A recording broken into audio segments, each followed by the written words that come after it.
Welcome to Kaliru. Now we are going to see edit components. Usually we insert multiple number of components using insert components options.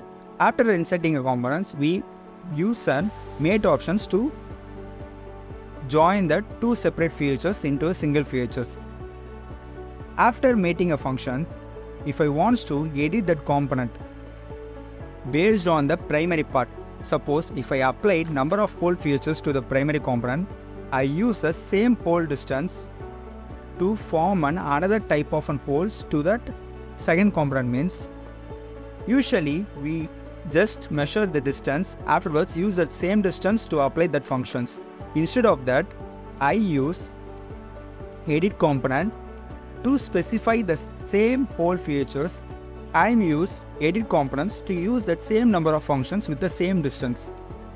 Just to choose a pole wizard option, now I want to make a tap to the second number of part with the same distance.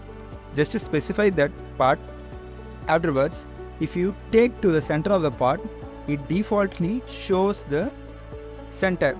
It is easy to pick the points to the center of the component. No need to calculate the distance, no need to specify the number of the points to find out the exact locations. Just to pick the point, same as already created features. Now, based on the primary part, we created a pole features to the secondary part with the same distance.